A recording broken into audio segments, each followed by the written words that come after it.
नमस्कार। Today Bihar news और today Hindustan के डिजिटल प्लेटफॉर्म पर आपका बहुत बहुत स्वागत है। पॉलिटिक्स विद प्रकाश इस वक्त आप देख रहे हैं। मैं हूं आपके साथ प्रकाश सिंह।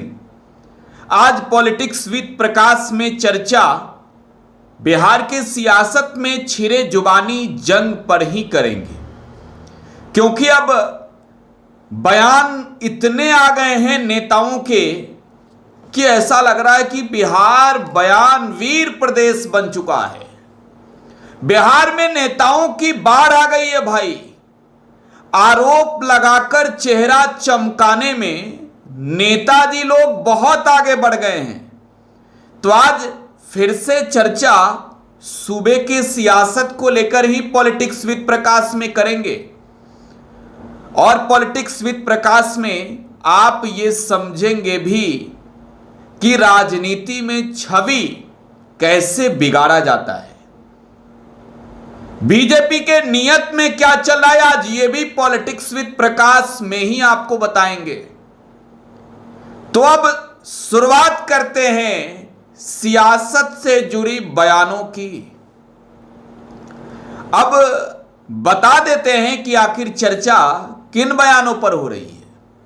दरअसल बिहार के पूर्व मुख्यमंत्री व वर्तमान में विधानसभा में नेता प्रतिपक्ष तेजस्वी यादव ने 5 दशरथ मार्ग स्थित सरकारी आवास सूबे के डिप्टी चीफ मिनिस्टर नंबर 2 की हैसियत से सम्राट चौधरी को हैंड ओवर कर दिया है। सम्राट चौधरी विजयादशमी के दिन इस घर में प्रवेश करेंगे, लेकिन ये 5 दशरथ मार्ग हर बार एक दूसरे के विरोधियों पर प्रहार करने का मौका दे जाती है। इस बार तेजस्वी यादव निशाने पर हैं और मैं तो कहूंगा कि आज समझ भी लीजिए कि क्यों तेजस्वी यादव निशाने पर हैं। दोस्तों, तेजस्वी यादव पर बीजेपी के लोग हमलावर हैं। बीजेपी का कोई मंत्री, बीजेपी का कोई डिप्टी चीफ मिनिस्टर सरकारी कागजातों पर यह दावा करके नहीं कह रहा है कि तेजस्वी यादव ने क्या किया है।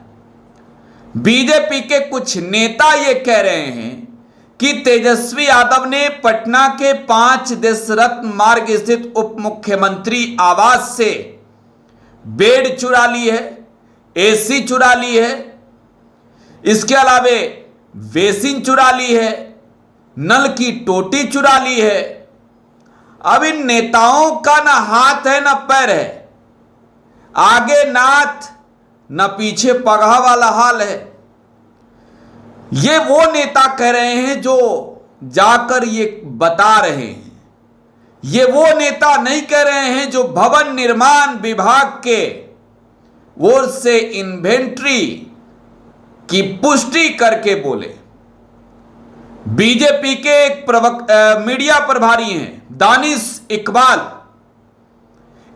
साहब को पूरा चेहरा तेजस्वी यादव के नाम पर चमका लेना है। इस बार अपनी शैक्षणिक योग्यता भी बता देनी है कि अरे बिहार में हमसे बेहतर कौन है भाई, और हमसे बेहतर मूर्ख कौन बना सकता। भारतीय जनता पार्टी विश्व की सबसे बड़ी पार्टी अपने आप को कहती है। कोई दो राय नहीं कि बीजेपी है बड़ी पार्टी, लेकिन इस बात में दो राय है कि बीजेपी के नेता बेतुकी बयान देते हैं, बीजेपी के नेता अनपढ़ जैसी बयान देते हैं, बीजेपी के नेता जाहिलियत से बड़ी बयान देते हैं। तो भारतीय जनता पार्टी के उन नेताओं के लिए सवाल तो है ही, लेकिन उनके बयानों पर बिहार में भाई बवाल भी है। तेजस्वी यादव का राजनीतिक चेहरा बिहार में कितना बड़ा है, आप सोशल मीडिया के प्लेटफॉर्म पर भी खंगाल लीजिए तो मालूम पड़ जाएगा। किसको कितना लोग देखते हैं, सुनते हैं, यह भी अगर आप देख लीजिए तो आपको सोशल मीडिया पर मालूम चल जाएगा। और शायद यही वजह है कि बीजेपी के कुछ ऐसे नेता हैं जो तेजस्वी यादव के नाम पर ही अपना चेहरा चमका लेने में जुटे हुए हैं। तो 5 दशरथ मार्की आज पोल खोलेंगे दोस्तों, 5 दशरथ मार्की आज पोल खोलेंगे और सवाल फिर से पूछेंगे। लेकिन पहले तेजस्वी यादव की जो प्रतिक्रिया आई है उसे आपको बता देना जरूरी समझते हैं। बिहार के नेता प्रतिपक्ष तेजस्वी यादव ने क्या कहा है पहले यह समझा देना जरूरी समझते हैं, क्योंकि आपके लिए जानना जरूरी है कि जिस नेता के ऊपर ये सारे आरोप पर आरोप लग रहे हैं वो क्या कहते हैं, क्या डरे हैं, क्या घबराए हैं, क्या कांप रहे हैं थर थर इन लोगों से। तेजस्वी यादव कल देर रात ही जब आप टुडे बिहार न्यूज पर यह खबर देख चुके थे कि क्या क्या खेल चला, पटना लैंड करते हैं दिल्ली से, और पटना में जब पत्रकारों ने तेजस्वी यादव से सवाल पूछे तो तेजस्वी ने साफ कहा कि इनकी मानसिकता देख लीजिए, ये काम करके चेहरा चमकाना नहीं चाहते हैं, ये गाली देकर चेहरा चमकाना चाहते हैं। और यही वजह है कि वो उनके ऊपर आरोप लगा रहे हैं।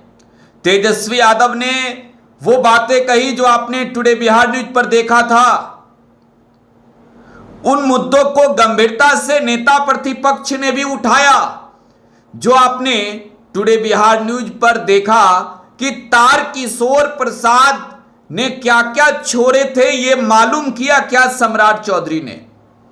तारकिशोर प्रसाद के लिए दिवंगत सुशील कुमार मोदी ने क्या क्या छोड़ा था ये मालूम किया क्या डिप्टी सीएम ने। और सम्राट चौधरी साहब कहां से ऐसे अनपढ़ नेताओं को लाते हैं। अरे सरकार बिहार में बीजेपी की, सत्ता में बिहार में बीजेपी, फिर भी हवा में बयान देना है। तेजस्वी यादव ने कहा कि इन टूटपूजिया नेताओं को मैं इस लाइन को अंडरलाइन कर देता हूं। तेजस्वी यादव ने कहा कि टूटपूजिया कुछ नेता ऐरू गैरू कोई भी कुछ भी बोल रहा है, हम इन्हें छोड़ेंगे नहीं। हमने पूरी विजुअल कराई है।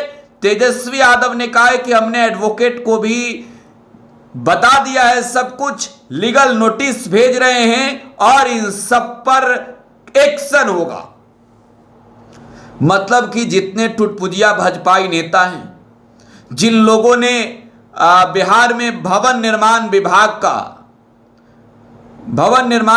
का जिन लोगों ने अब तक कोई नोटिस नहीं सुना, जो लोग हवा में तीर चलाए जा रहे हैं, उन लोगों को ना सिर्फ लीगल नोटिस मिलेगी बल्कि उनके विरुद्ध मुकदमा भी हो सकता है दोस्तों। और यह मुकदमा तो तेजस्वी यादव को करनी चाहिए, यह मुकदमा तो तेजस्वी यादव को करनी चाहिए। दूध का दूध, पानी का पानी जो हो जाएगा। पोल खोलते हैं 5 दशरथ मार्की, पोल खोलते उन नेताओं को भी। पटना के 5 दशरथ मार्ग 2015 में तेजस्वी यादव की इस आवास में एंट्री होती है और यहां से तेजस्वी यादव की 17 में विदाई पहली दफे होती है। सुशील कुमार मोदी की एंट्री होती है, सुशील मोदी की विदाई 2020 में होती है। तारकिशोर प्रसाद की एंट्री होती है, तारकिशोर प्रसाद की विदाई 2022 में होती है। यहां तेजस्वी यादव की फिर से एंट्री हो जाती है। तेजस्वी यादव की विदाई 24 में होती है और अब तेजस्वी यादव ने हैंडओवर कर दिया बिहार के मौजूदा डिप्टी सीएम सम्राट चौधरी को। अब इतने दिनों में अब सम्राट चौधरी ने जो बातें अपने नेताओं के द्वारा कहलवाई, कथित तौर पर इनके नेताओं ने जितने आरोपों की झड़ियां लगाई, मैं फिर कहता हूं कि पहले सम्राट चौधरी और उनके टीम के लोगों को, बीजेपी के मीडिया प्रभारी जो नए नए चेहरा चमकाने में लगे हैं, मैं तो नाम लेना नहीं चाहता हूं किसी का, उनको भी पहले तारकिशोर प्रसाद से पुष्टि करनी चाहिए और ये पूछना भी चाहिए कि आपके लिए दिवंगत सुशील कुमार मोदी जी ने क्या कुछ छोड़ा था और उस आवास में कितनी सामग्रियां आपने छोड़ी थी। अगर कोई व्यक्ति अपना सामान किसी आवास में शिफ्ट होकर लाता है तो उस व्यक्ति को क्या अपना सामान ले जाने का अधिकार नहीं है? ये एक गंभीर सवाल है, ये एक बड़ा सवाल है। और मैं इस वजह से कह रहा हूं कि बीजेपी के प्रवक्ताओं की, नेताओं की दिमाग ही ठिकाने पर लग गई है। बीजेपी के कोटे का एक डिप्टी सीएम उत्तर प्रदेश में केशव प्रसाद मौर्य अपने ट्विटर हैंडल पर लिखते हैं कि भाई ये तो दोनों एक हैं, जैसे अखिलेश वैसे तेजस्वी। लेकिन ये शायद इन लोगों को मालूम नहीं कि भवन निर्माण विभाग ने कोई भी नोटिस ही जारी नहीं किया।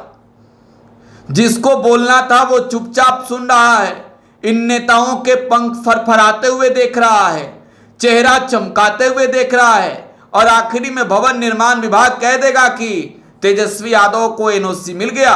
फिर आखिरी में बीजेपी के लोग जो है वो कोर्ट में जाकर जज के सामने नाक रगड़ लेंगे। भाई ऐसी सियासत होती है, इतनी घटिया सियासत, किसी व्यक्ति के चरित्र को, चेहरे को, नाम को खराब करने की सियासत। और तेजस्वी यादव मिसाल पेश करे इन लोगों के खिलाफ मुकदमा दर्ज करके, अगर कि ये लोग जो हवा में बयान दे रहे हैं इन लोगों को कोर्ट सबक सिखाए, तो शायद बिहार की सियासत में कोई टुटपुजिया नेता, मैं कोट करके कह रहा हूं कि कोई टुटपुजिया नेता आने वाले वक्त में किसी राजनेता की या फिर किसी आम व्यक्ति की छवि को, चरित्र को हनन करने की कोशिश नहीं करेगा। अगर आप इस बात से सहमत हैं तो कमेंट बॉक्स में अपनी प्रतिक्रिया छोड़ जाइएगा। बहुत बहुत धन्यवाद।